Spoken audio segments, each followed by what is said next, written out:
It's preparing.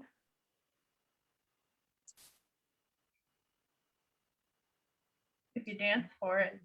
If I dance for it, that's when it'll do that. All right. I think we're live. Let me double check because knowing me, I probably did it wrong. Yes, we are live and Yay. Fantastic. All right. Let me get up the comments so if I can see them. All right. Okay. So hopefully we'll get some folks starting to jump on. So hi, everyone. Welcome to Rev War Revelry. Try saying that after a few drinks. We are not our normal group of people. All of the guys, Rob, Phil, Mark, Billy, everybody is on their way back from the first ever Emerging Rev War bus tour, where the guys, Adrian, the guys got to go tour all over New Jersey. They were specifically at Princeton and Trenton, and they got to tour around those battlefields with a You group didn't of go folks. and lead them? I didn't. I know, you would think, having worked in New Jersey, I would go and be like part of the gang and lead them around. But no, I did not get a chance to go, and so they invited me. I didn't mean it that way, but I had to stick around here. So that is why they've let me have all the passwords to all the things, and that sounds dangerous. I think they are going to regret this at the end of the day. I think we're going to find out that they might regret this. So, but hello to everybody. I'm seeing a bunch of folks. We have some folks from Pennsylvania, from Maryland, Beaufort or Beaufort, South Carolina. Beaufort. Okay. See, I never remember which one it is. So Jean, I apologize for getting the pronunciation wrong. But Adrian knows that I do not necessarily know how to pronounce that word, depending on where it's located. So, and we've also got one of our regulars, John, who's from Central New Jersey. So John, I don't know if you got a chance to go on the bus tour, but they were up in your neck of the woods for the day. So the guys gave me all the passwords. And they said, pick your topic and have fun. And I said, well, we're getting close to the anniversary of the first battle of 96 on Friday. So I'm going to do first battle of 96. So I used to work at 96 National Historic Site. I used to work with our wonderful, my wonderful colleague, Adrian Stewart, who's joining me today to talk about 96. Adrian, thank you so much for jumping into the chaos. I know you have your drink. I have mine. Yep. So we're ready to kind of chat a little bit about 96. So for those that may not know, this is your first time jumping onto Emerging Rev War. Adrian is a park ranger at 96 National Historic Site, and she runs the site, all of the interpretive operations and educational opportunities. She is one of the best rangers that I've had the pleasure of working with. And she knows far more about 96 than I ever would.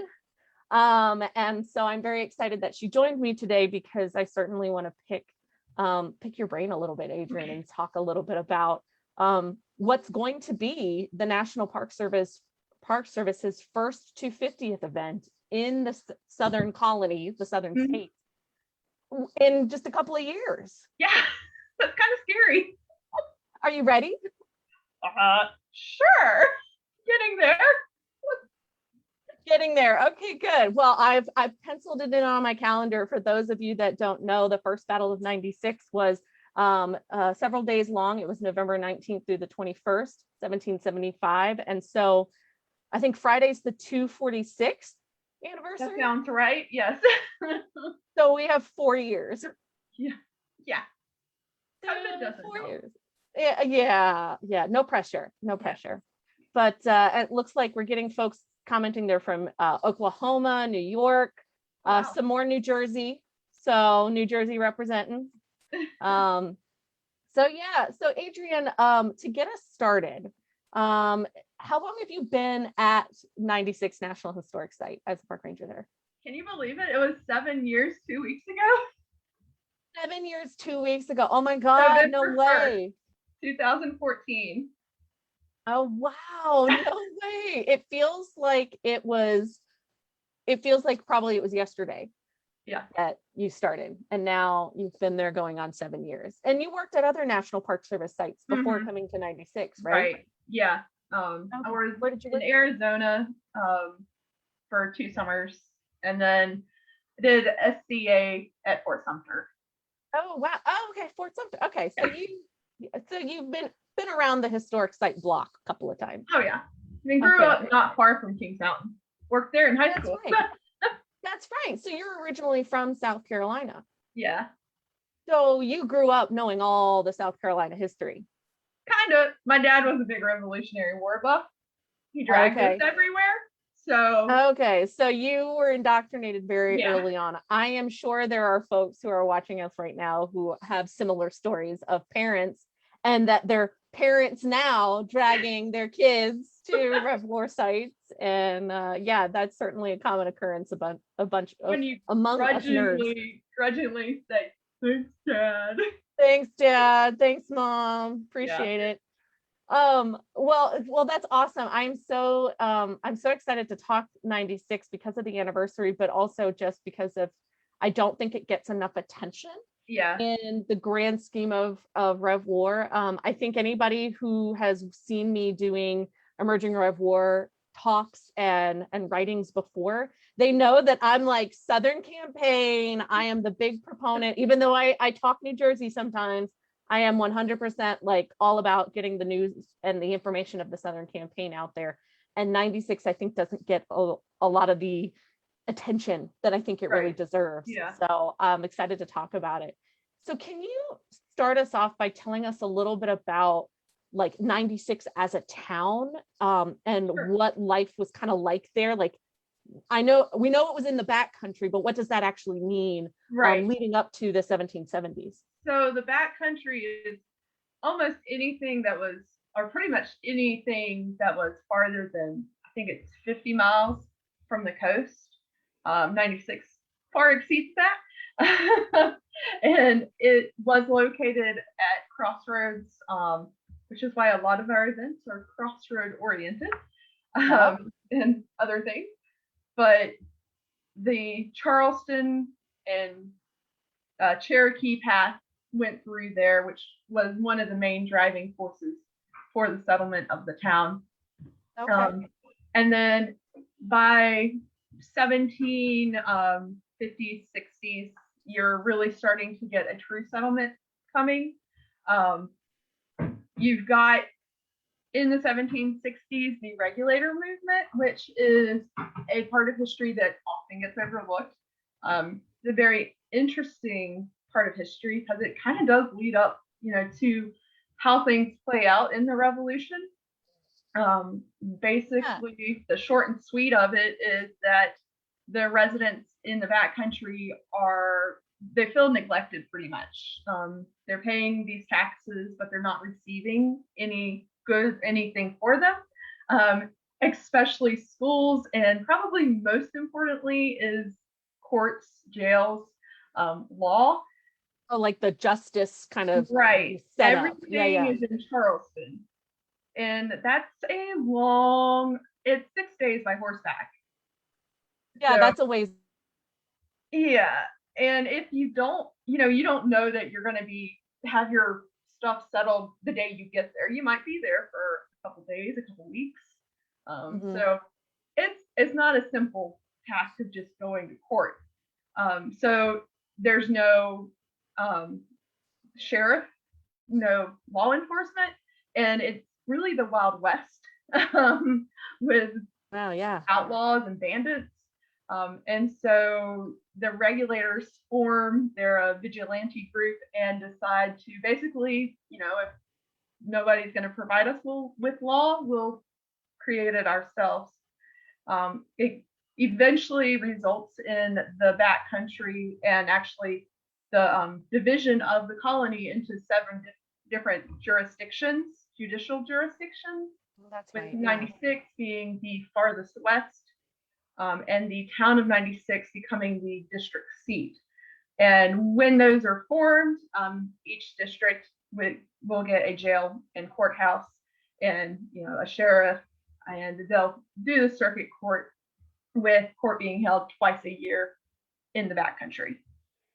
Oh, wow. Yeah. And I remember that one of the artifacts that you guys have there at the site that is one of the coolest things is the artifacts relating to the jail, because that was kind of a moment where the town was really able to come alive. Like it was really able to feel established. It wasn't just lawlessness. It it's was not just some hamlet in the middle of nowhere now. Right. Right. Yeah. I mean, by today's standards, it's very small. We know, according to, I think it's Anthony Allaire's diary, who was a loyalist soldier, in 1780, that there were 12 houses plus the jail, courthouse, and any other government buildings, which sounds small. It is small. It was small compared to Charleston, but yeah, for the backcountry, that's pretty good in 1780. Yeah, that's not too shabby. Well, and especially since you've got, that's one thing I think we do miss sometimes is the Regulator Movement, and how that was really any place other than Charleston, it was their chance to try to establish themselves and kind of have their own, not a mini revolution, because I think that word is a little heavy, but it's that opportunity to kind of take some ownership of what they are and who they are and their destiny a little bit. And I think you're right. We kind of forget about that sometimes, because there's a lot going on elsewhere in the colonies that, when we're learning about it in school, it's kind of like, oh, well, there was stuff happening in the South. Yeah. And that was kind of it. Yeah. Well, and there's, North Carolina's Regulator Movement is a little bit different than South Carolina's, even though it's about the same time period. So it's very complicated. It certainly does. And so when you get to like the late 1760s into the early 1770s, what's the makeup of the town in terms of men, women, children, African American? Do we know all of those statistics of what and religions and political leanings and all that? Yeah, unfortunately, we don't know all the statistics that are always fun to know. They don't record a lot of those. Mainly, they just focus on, of course, the white men. And honestly, off the top of my head, I don't remember how many were recorded.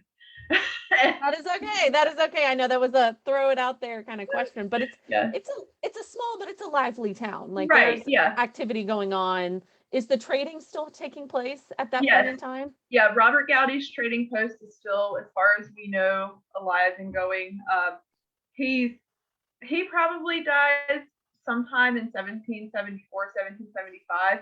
I didn't realize it was that late. I thought it was earlier. Yeah, he's on record in 1774, 1775, but you don't see him after that. Okay. So probably sometime in there, although we don't know exact dates for him. But he's, when he dies, he's got a lot of property along with the trading post. So yeah, that's still going. As far as religion goes, you're looking at predominantly Protestants. You've got Presbyterians. There's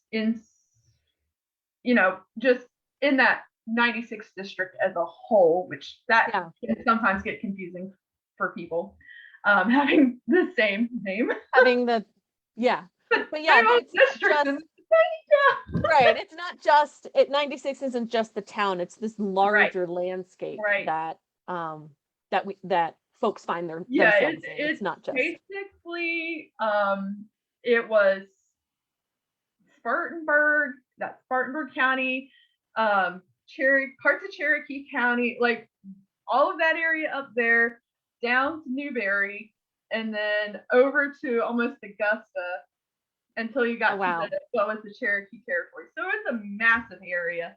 But so you've got the Presbyterians, you've got some Lutherans, there's some Baptists, I feel like there's some a few probably Quakers somewhere in there, but the predominant ones tend to, I think, be the other three that I just mentioned. Yeah, no, absolutely. So when we get to the kind of sort of start of the war, so tensions are rising. So we're looking at like 73, 74 into 75. What kind of conversations are happening in the backcountry? What Right. kind of tensions are there, and how is this different than what we know is happening in these big cities? Yeah. So, towards the coast, you've got all these elite and aristocratic almost, really pushing for independence and not happy with things, not happy with taxes. Yeah. But in the backcountry, a lot of those taxes they're more of a luxury almost. And so the people in the backcountry, majority of them, are not even affected by them. So they really don't, it doesn't affect me. Why should I care? Yeah, it's kind of happening way Right. off. Yeah. Right. And then they're also, especially the ones that were around for the Regulator Movement and before the Regulator Movement, kind of thinking, why should I do whatever, those in Charleston, people down here want? Like, Right. they didn't do anything for me before we had to like raise a fuss. So Right. It's yeah. kind of it's not the same sense of lawlessness, but it's almost this sense of like, well, we're out here kind of on the frontier at the time, and we own stuff that we're dealing with. Right. We've got our own trading, the relationships with the Cherokee, and just surviving, living life. And the British, that government's working for us. So why go against it? Yeah. There's a lot of loyalists. Now, the level of how loyal they are varies. But for the most part, there's a lot of loyalist sympathizers. And as for what will become the Patriots, there's some in the backcountry, but again, they tend to be the more wealthy, usually. Yeah, and they seem to be kind of on the more politically active. Right. Obviously, it's not 100%, but they're the ones who are a little more into politics and a little more into, like you were mentioning about taxes. Like they kind of know all the inner workings of that a little more than say, and it's not 100%. I know it's a generalization, but they're the ones who are a little more vocal and a little more in the know about how some of that stuff works. And that's one of the things that I've talked about in the past, was how these tendencies between backcountry, in terms of political leanings between backcountry and the front country, like Charleston, it was starkly different environments because of the circumstances of the people living there, etc. And so that's one of the reasons why it's such a tumultuous time during the war, because and I know several folks who have worked at 96, Cowpens, Kings Mountain, that they've said, and I'm one of them, that the first American Civil War is really taking place in the Carolinas, because it's this tension that's happening there, and and that's it's literally families fighting against each other because everything is so divided. Right. I mean, there's journals and documents and letters of sons. No, Dad, you're wrong. Yeah, and so it's like, all right, I'm just gonna go. I'm old enough to fight, or I'm old enough to sign up, and I'm gonna do that. And so, no, it was certainly a tough time. We do have a question before we dive into the first battle, and it's about the regulator situation. Did the regulator situation, was that part of the reason the capital moved to Columbia? Do you know? I don't think I've ever thought about that. That was after the revolution. Yeah. The capital moved. The capital for a long time.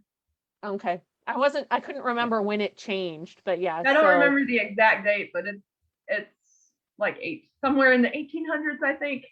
Okay. If not, it's like 1790s. It's not immediately after. It takes a little bit of time, but I think that's also where you have more and more folks who are moving further west, and the states are being a little more established, and and you've got more immigration coming over, and all that good stuff. So let's dive into let's dive into the battle. So first battle in 96, November 1775. But what leads up to it? Like, because it kind of just happened. Like it wasn't, I shouldn't say it kind of just happened. It was somewhat intentional, but yeah, it was different than some of the little bit later battles where Britain is really trying to push into the colonies, the southern colonies, before kind of focusing more on the north. Yeah, trying to come back later on in the war. Yeah, so this one is there are no regular soldiers. It is purely all militia. And before this, there had been several attempts that are actually, or several incidents that are pretty amazing that they didn't come to bloodshed. Oh, really? Yeah, well, the Patriots took Fort Charlotte, and the loyalists, they're just, okay, here you go. Like, amazing that bloodshed wasn't, somebody didn't lose control and just open fire. So if that had happened, we'd probably be talking a different battle. Different battle. Yeah. But so late in the summer, the Charleston elite decided we need to send some people to try and talk some, basically. We need to send people to talk some sense into these backcountry people. So they send Henry Drayton and William Tennant. Hold on, I wrote it down. Yeah, Tennant.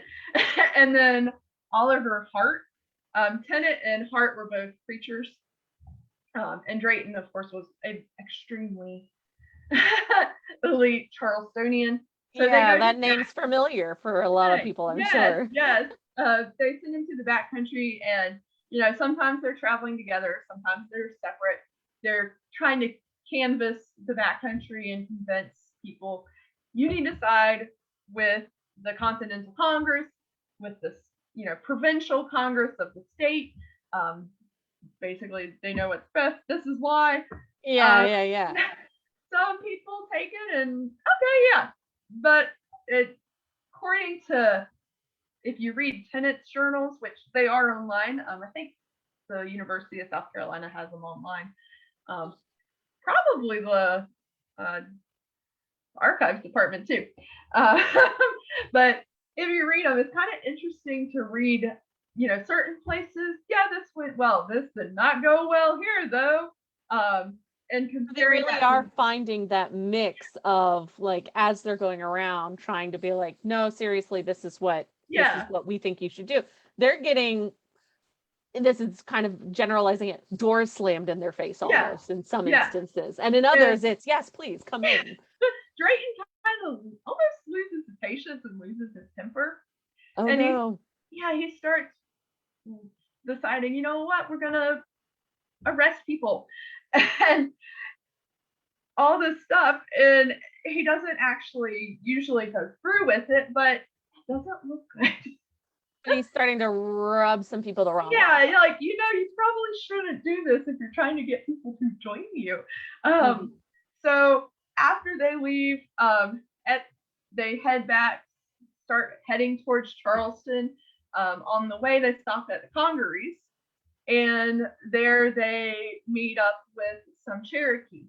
And Drayton promises the Cherokee, okay, well, if you'll stay out of it, there's obvious tensions growing, but if you'll stay out of it, we'll send you, the provincial Congress will send you supplies. And those supplies are supposed to include gunpowder and lead. So when he gets back to Charleston, he tells the Congress, we need to do this. They do it. And so they send it up. It gets to just shy of 96, and it's captured. But it is captured by loyalists who are angry because the Patriot sympathizers have taken prisoners one of the lead loyalist supporters in the area, Robert Cunningham. And they've taken him to Charleston, put him in jail, and said, we don't know when we'll let you out. That's justice. Yeah, yeah. So, that again doesn't look very good. What have I done other than just disagree with you, basically, Right. and refuse Right. to sign something that I don't deem legit? Right.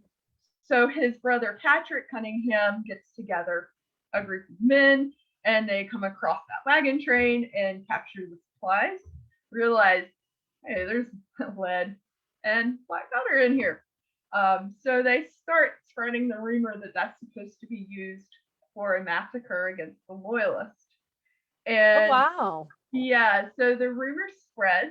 Of course, those with loyalist sympathies are not for that. Oh yeah, they're like they're saying heck Yeah, no, how yeah, dare they? And it's really igniting. yeah. But even these- some of the Patriot sympathizers are like, this isn't right. Oh, So they're kind of, yeah, I agree with you, but I'm not agreeing necessarily with how you're going about doing things. similar to how we have conversations today about things. Yeah. So they capture that gunpowder, they capture that lead, spread those rumors.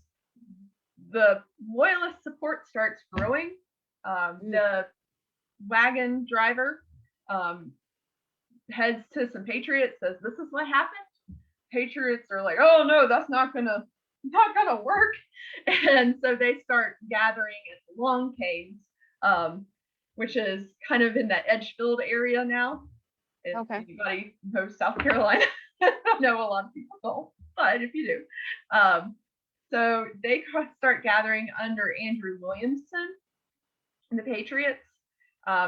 He stays there for quite a while, hoping that more men will join him. By the November 18th, however, he kind of finds out, hey, the loyalists are on the move. They're heading towards 96.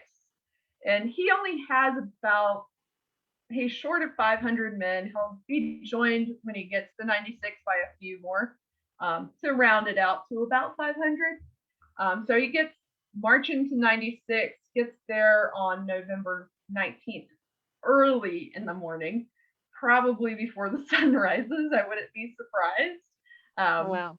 Now, did they know why was it because of the fact that there was all this crossroads happening at 96? Is that why they were heading towards 96, or was there a different strategic? Kind of it's the place to control the backcountry, having those crossroads. If you can control the crossroads, you can kind of control everything coming through there. So it's the driving lifeblood almost. Gotcha. Okay. Of the backcountry. But Williamson gets there on the morning of the 19th, and he and his men decide to build a fort. It is probably not the prettiest fort. They use outbuildings from a plantation, so barn, smokehouse, chicken coop, whatever, and put up walls made of cowhides, hay, and old fence posts. So it's basically just whatever they could cobble together in a short amount of time. Yeah. They know they don't have a lot of time. Gotcha. They get that done, and then the loyalist forces, led by Cunningham and a couple other men, arrive around probably noon that day. So, very close to each other. And they take control of the actual town. The Patriots had taken control of an area that looked towards the town, but across a water source. So they're kind of separated by the water. So when you're looking at the landscape today, because I know that the landscape has changed a little, but it's really not a whole lot different. Like it's changed just enough. I mean, they're basically, it kind of like it dips down a little bit. And then, so you've kind of got two fortifications, we'll say. We got the town and the fortifications, and then there's a little dip. And today the creek is very, very small, but it was a little more significant at the time just because of the topography, right? Yeah. Today it doesn't have, unless it rains, it doesn't have water in it. It doesn't have anything in it. Yeah, it's sad. But back then, it was constantly flowing, a good source of of clean-ish, probably water. Clean as you're going to be able to find at that time. During that time period, yeah. Yeah.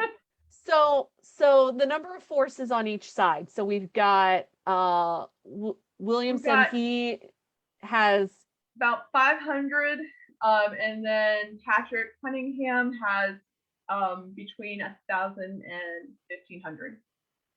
So to me, because when I hear those numbers, when I hear those numbers, because ultimately this battle, or it happens over the course of a couple of days, but ultimately it ends in basically a draw, like there's a truce. But but I've always struggled to understand how is it that the loyalist forces just couldn't take them? Yeah, it's kind of mind-blowing, but again, these are militia, so that's probably got something to do with it. These are not regular soldiers. They're not drilled. I mean, they're probably drilled, but but this is not their career. This is get together once every couple months maybe, and hey, remember how to load this and fire together. March and so they come up with a couple ideas, and honestly some of them probably would have worked if the weather had cooperated. What was the weather like? Don't know exactly, just know the wind wasn't blowing the right direction. Oh, okay.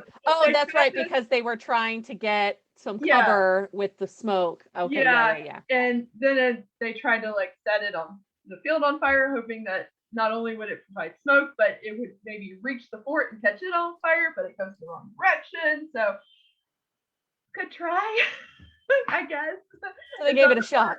Obviously, they fight for pretty much firing, according to the records, constantly during the day with sporadic shots at night. The Patriots do have a little bit of an advantage of having, of course, some protection. They also have swivel guns, baby cannons. I call them. the little swivel guns, yeah. And so that probably helps some, but they are very limited in supplies. They did dig a well, which for them, they actually hit water. So they do have water, but they don't have an unlimited supply of food, and they're getting very low on rounds and black powder. So we don't know. Well, actually, yeah, we do. Although we don't know when they found out. Anyway, the loyalists kind of get word that there might be some patriots heading up to support those in the fort. And so they, kind of 3 days after the battle starts, wave the flag. Hey, we want to talk. They say, okay. So they eventually agree, and this person will come out and this person will come out, and we'll talk here and figure out, what the treaty is going to be. And it is, some things I get, and some things are just bizarre. In this treaty, okay, I get everybody go home. Don't harass. We're all gonna disperse. Right. We're just gonna go. Yeah. We're just gonna go home. It's all a misunderstanding. We'll just let those people down in Charleston figure it out, basically. Oh, okay, I get that one. Yeah. And I get, if there's reinforcements coming for either side, they should be held to the same treaty. They shouldn't be allowed to just say, hey, you fought, even though you signed this treaty, we're going to take you prisoner. So that one I get. The really funky one is, hey, so we need your swivel guns. We'll take them for 3 days, but we'll give them back afterwards. So that's right. They did take them for a couple of days, and it was we need to take these for a while, but then we're giving them back. And really what drove that was they were about to agree to the terms, but then the large group of loyalists surrounded them and said, we need their swivel guns. And so, gotcha. they were just kind of like, just to appease everybody, let us have your swivel guns. We'll give them back later. Okay. Wow. I Yeah. I get it at the time and place, but it is bizarre. It's an odd bit of it, but obviously they had some sort of reasoning that made sense to them at the time. We have a question asking, did minute companies exist in this area like they did in Massachusetts? And I know you were mentioning the regulator movement where it was kind of groups just decided they were going to be the law, Right. and the sheriff. But really, at this point in time in the war, there wasn't that kind of like, hey, we need an immediate militia. No. Yeah, it wasn't like the Minutemen No. up north. No. Yeah. No. And the second question that was asked was, did they have access to rifled muskets or just smoothbore? And being militia in South Carolina, and I don't know, I don't remember the specifics with this group, but a lot of militia at the time had basically their hunting rifles. Right. And that's what they were using if they were not with the Continentals, or if they did not, this is early in the war, they're not necessarily going to have the smoothbore. There probably was a mix. Yeah.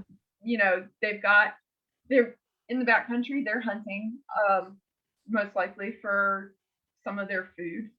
So they've got those. But then you've also probably got people that have served, during the French and Indian War. And they might have, the brown vest or some type of musket like that. Or maybe they're really poor and can't afford, rifles are expensive.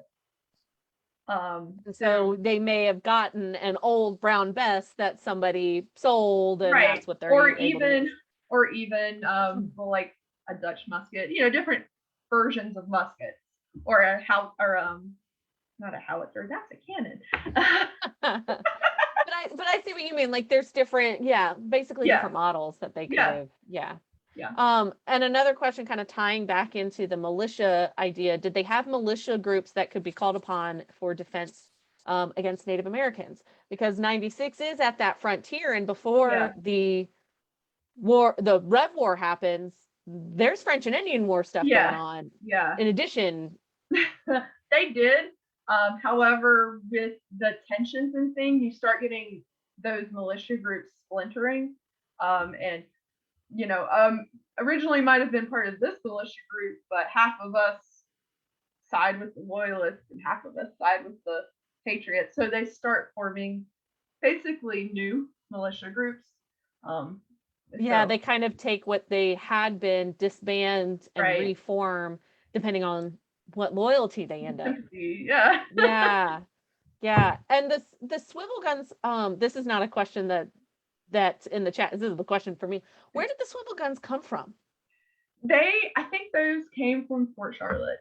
I think it's Fort Charlotte. They actually they came from either Fort Charlotte or one of the other supply locations that Patriots had taken over before this battle.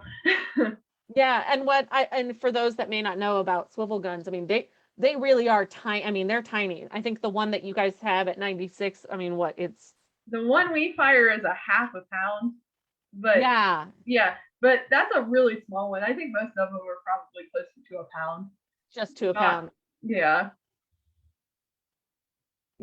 So that's, I mean, these are not, the 6 pounders or 3 pounders that take a little bit more effort to I mean, I think the one at 96 that you guys fire, which is smaller, I mean, it's basically got its own little carrying case, right? And you just kind of I mean, I can just lug it around like a baby. Baby cannon. But they're very powerful. I mean, even though they're small, especially during an engagement like this one where I mean, these are not trained soldiers, but they can fire this little cannon and it can cause some pretty significant damage. I mean, I think if I was the loyalist and I saw them firing any size cannon at me and I was not a trained soldier, I'd probably be like, no, I'm good. No, I'm out. So in terms of casualties, do we know, I mean, we know some names, but do we know a bit more about how many were wounded, who was wounded, and any that were killed? I'm horrible with numbers. Totally fine. Totally fine. I always get my numbers confused with the wounded. The killed is easy. One on each side. One on each side. Captain Looper as the loyalist dead casualty, and James Birmingham for the Patriots. And he does become the first South Carolinian to die for the Patriot cause. And you guys have a monument there to him. In the 70s, they actually found what they believed to be James Birmingham's skeletal remains during an archaeological study. Not 100% confirmed. There needs to be testing and stuff done on it, but that's what they believe. Maybe one of these days we'll know for sure. Yeah, I know that's when I was working there. That was one of the big things. And I was like, man, if we could positively identify him. I mean, there were a number of things found with the skeletal remains that, really made it. I mean, all signs were pointing to James Birmingham. But obviously only a DNA test would absolutely confirm. Especially when, there's so much history to the site itself, and then you've got the second battle or siege. So well, it has to be him. Well, there could have been somebody else. There could have been something else that we just didn't know. So how does this battle really prepare the town of 96, but also the backcountry? Like, how does this set the stage for a few years down the road when the big siege happens? It really kind of kicks off the snow campaign. Pretty much the start of the snow campaign. And the snow campaign, those reinforcements for the Patriots that were coming up, they're led by Colonel Richard Richardson. Quite a name. And he decides, you know what? I don't care what y'all sign. The treaty does not apply to me. And so he starts chasing out loyalists, mainly arresting those who they're the well-known leaders of the loyalist sympathizers. Some of them do escape to like Florida, which you get a lot of action that also gets really overlooked down there because it does. Escaping. And Philip Greenwald will be very happy to hear you have mentioned Florida. I don't know if he's watching from the bus on the way back from New Jersey, but I'll make sure to say that you mentioned Florida. I mentioned Florida. He's all about it. He's all about it. I need to learn more about Florida, but Yeah, but it really is. It's another overlooked area. Yeah. But I hadn't even made the connection that that would be a location where certain folks would have to flee where they were in order to evade being prosecuted in. Yeah. And so between them being chased out and other leaders being put in jail, that kind of tamps down the enthusiasm for the loyalists, at least for a couple of years. Basically the Patriots are in control. I'm just gonna disagrees. I'm just gonna try and over here and out of it. Well, and because the loyalists were kind of like, all right, let's just kind of keep it quiet. The British realize, they can't do both North and South at the same time. They really have to concentrate their efforts in order to get some sort of stronghold. And so that's when, not long after like Battle of Morris Creek, which is February of 1776, where they're kind of like, we're really not making waves here. We've really got to concentrate where we can. And that's when they focused on the northern part of the colony. Right. And then they're like, well, that didn't work. Let's head back south. And so, there were a good many loyalist supporters up here. We should try and get them to try that again. And that's where you're getting into 1781 when that's where Southern campaigns really kicks off, and you start to get this kind of domino of battles that are happening, starting kind of the big one, Kings Mountain, in October of 1780, and then it's just kind of bam, bam, bam. Yeah. And how do they get to, I mean, so then when, and we only have 15 minutes left, so I want to be cognizant of time, but then how does 96 and why does 96 kind of become this centerpiece for several months during 1781? Like, it's just kind of, we've got these dominoes happening, and then all of a sudden 96 is like, and it's weeks long siege, right? Like, it's not just a couple of days like the first battle. Yeah, it's 28 days. Could go, even up to 30, depending on how you count. But the British had taken 96 in 1780, when they took Camden and Augusta, and, had really started the campaign and looked good. 96 was pretty easy to take. There was no big thing going on. So they're there, and they're using it as basically a headquarters. I mean, again, it's on that supply route going to different places. You got a road going to Augusta, you got a road going towards Charlotte, Cherokee territories, you've got Charleston. And so this is a key place. They build a big old, for backcountry, fort made of the dirt. Anybody from the backcountry of South Carolina knows red clay is it's difficult. Yes. So they're heavily invested in 96 to do all this.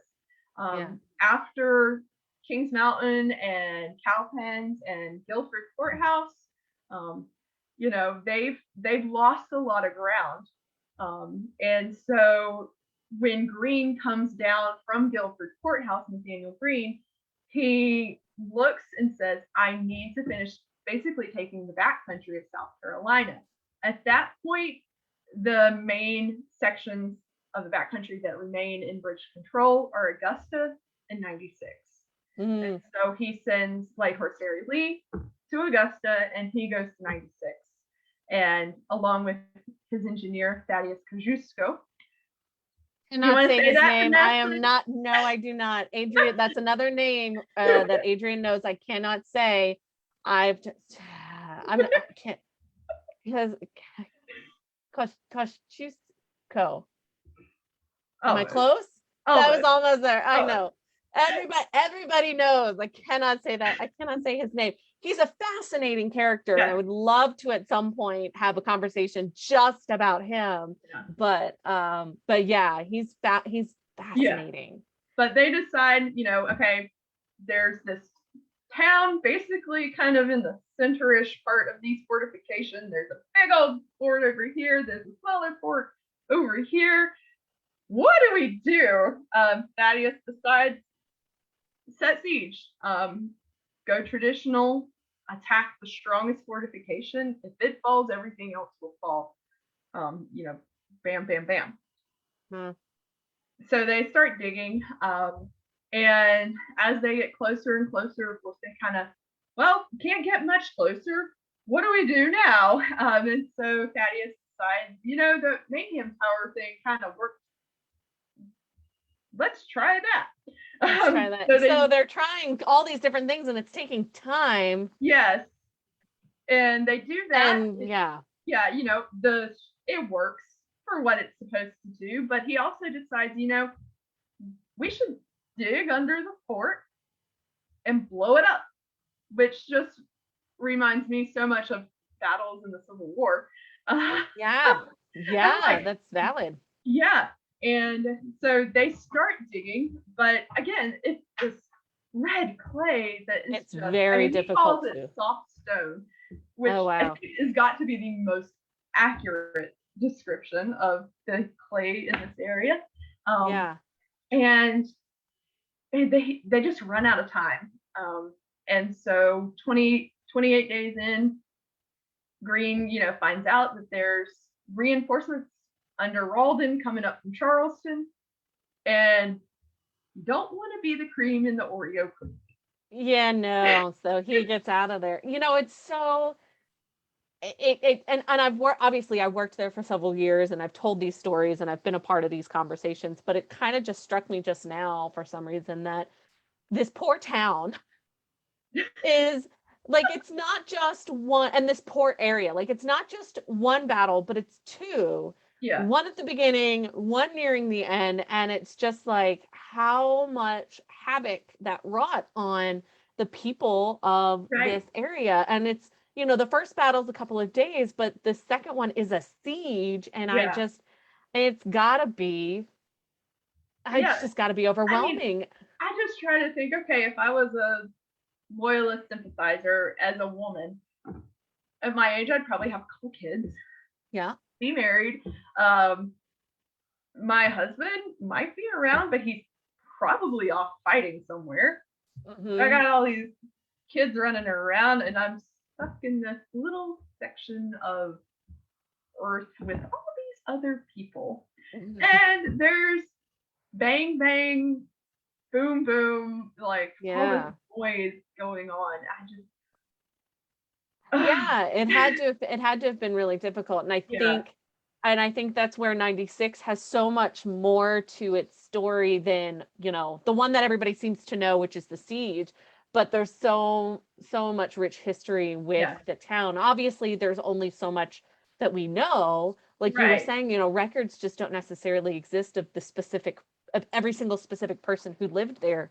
Right. But it really is this little, I want to almost say microclimate. It's not quite, but it's this little area that just gets bombarded, and this town has to try to pick up the pieces each time after these, soldiers come marching through. And it's really where, the war hits the home front, so to speak. And I know we had done programs in the past of like how these men, women, and children had to survive, being bombarded like this, physically and literally.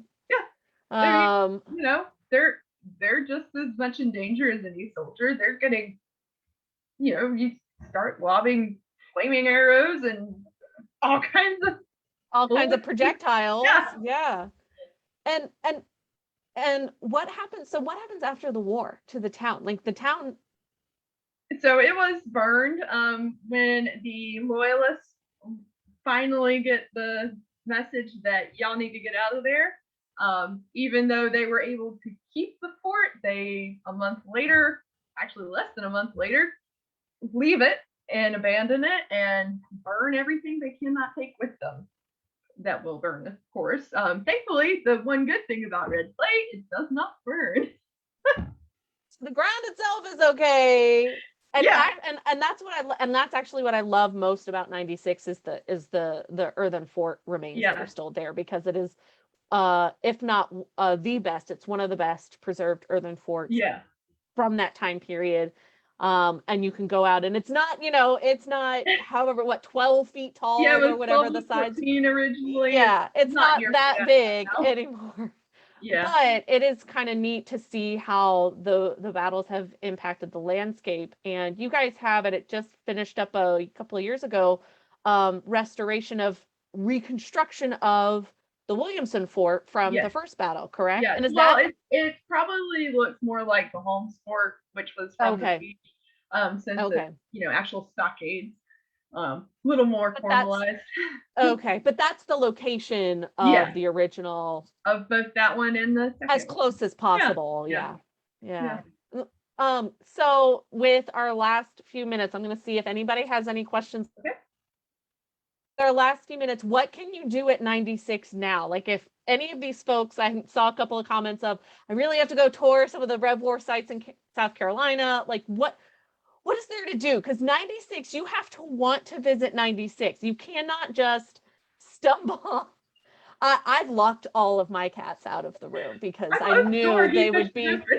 He pushed it over. Because I knew mine would be all over the place. Because you have to want to get to 96. It is not right off the highway. It is not. It's easy to get to, but it is. You have to want to go there. Right? And, I mean, it's not. Like you said, it's not right off the interstate. It's a good. I think probably the closest interstate is 45 minutes. So you like I said, you gotta want to go, but when you go, I'm biased, obviously, but I think that's okay. Sell it. It's one of the better sites. I mean, we've got a small museum. with some artifacts and a lot of artifacts, because you guys continually have archaeological studies with the University of South Carolina. The last one was in 2019. Right.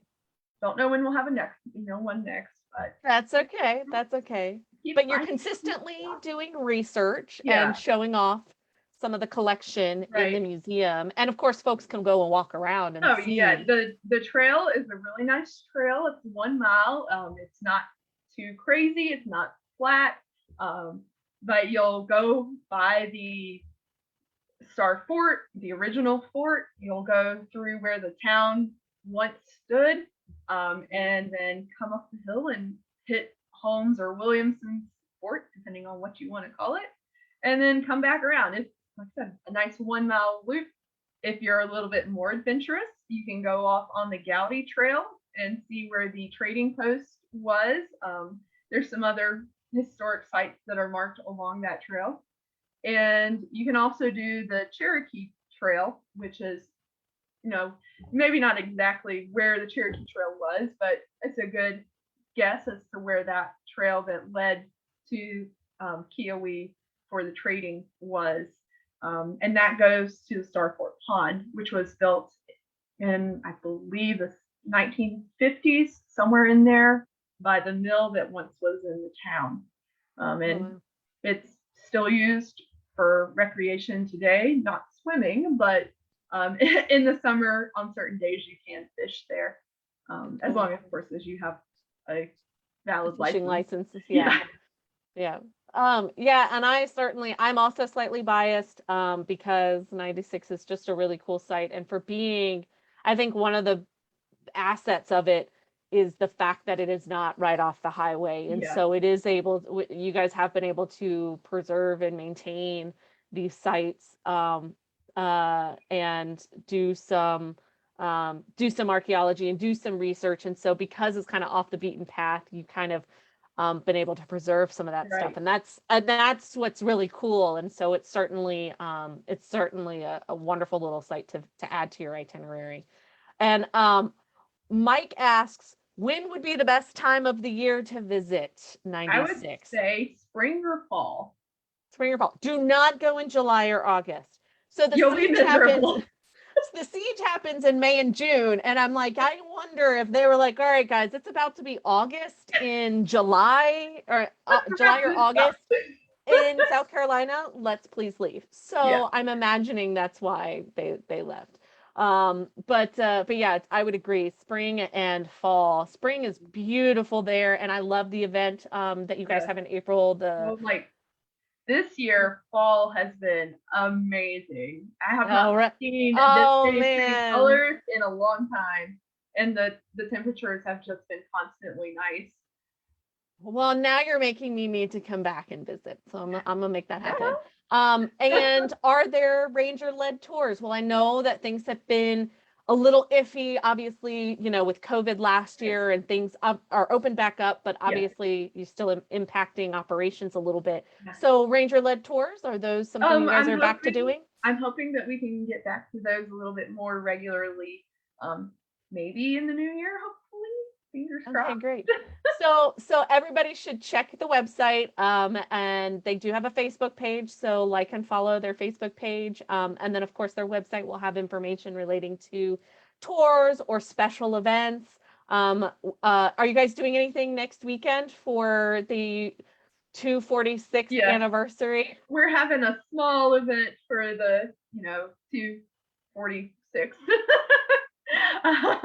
We'll have some musket demonstrations, and some other living historians will do some of the in-camp demonstrations. Fantastic. Oh, well, I am so jealous that we will record those as well and put them on the Facebook page. Okay, so I'm gonna link 96's Facebook. Let's see if I can tag it. Yes, I can. I'm gonna link it, the Facebook in the chat there for everybody. Adrian, I want to also point out, Adrian is kind of almost a one-woman show. She has wonderful volunteers. Not anymore. You have another person? Well, so there's Sydney and then Matthew now. Oh, so now we have two. Okay, so Adrian's not a one-woman show anymore, but Adrian has been helping tell the stories of 96 at that site for 7 years now. And Adrian, I know that Sunday evening is like your Friday evening, and so I know that you've had a full work week, and I appreciate you coming on with me and chatting about 96. Thank you. It was fun. Yeah, I am so, because otherwise you knew far more than I ever tried to. I tried so hard, and you always were like, Vanessa, no. And you would always correct me. So I am so glad that you had a chance to join me. And I'm seeing a lot of thank yous. So Adrian, thank you so much for setting the time aside to come and chat. And folks who are still watching, we've got more revelries coming up over the next handful of weekends. So check our Facebook page for all of the future talks. And I appreciate everybody attending, and I hope everybody has a great evening. And Adrian, thank you again. I appreciate it. Thank you. All right. Thanks, guys.